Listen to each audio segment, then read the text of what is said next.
She joins us right now from Colorado Springs. Good morning to you, Michelle.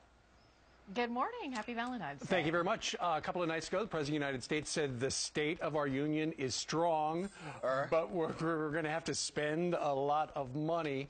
You don't think the President had the right message for us on Tuesday night, do you? No, and of course it was a retread of his message since he took office. Spend, tax, exploit, blame, repeat. And I think that there were a couple of points where reality just struck most people in the head, where he remains in this bubble.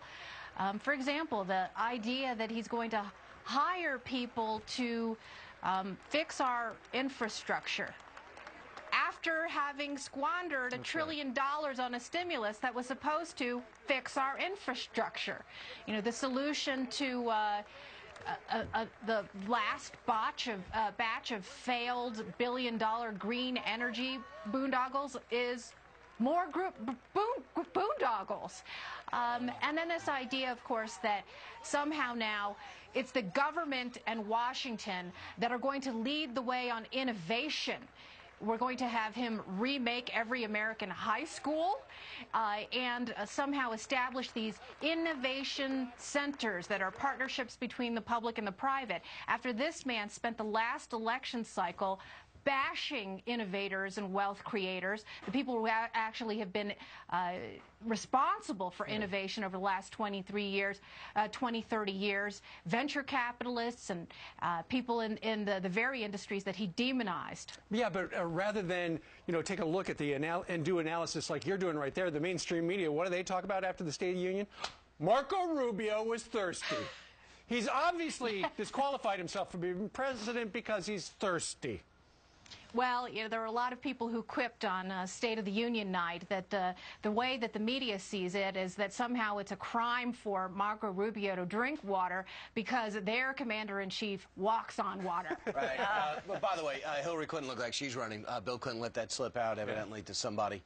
Let's talk about Chicago and gun violence. It looks like the president's going there. We know the First Lady went there for a funeral over somebody that was shot at between the inaugurations, tragically.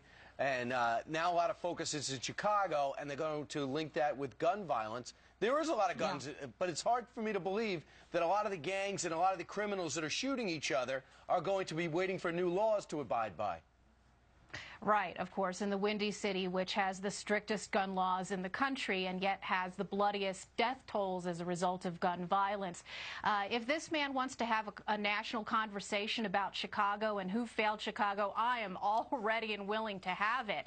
And even setting aside gun control policy, look, the Democrats and liberal progressives have had a monopoly on running that city into the ground, into a bloody hellhole for upwards of a century now.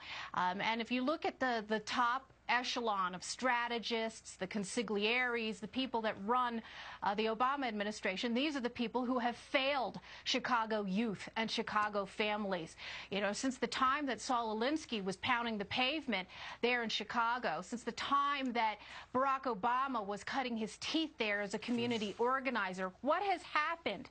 Who has failed Chicago youth? They've poured billions of dollars into trying to rescue public housing hellholes and the Chicago City schools. And even over the last couple of years, they spent upwards of $30 million in state and federal taxes to try and save at-risk youth. What good has it done them?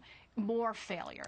That 15-year-old being shot should have been a much bigger story than it actually ended up being. Michelle, we got to wrap it up there. Hope you have a good rest of the week. Happy Valentine's Day. We'll see you next week. You too. You bet. And if you want to read her column, Who Failed Chicago, it's terrific. It's at michellemalkin.com.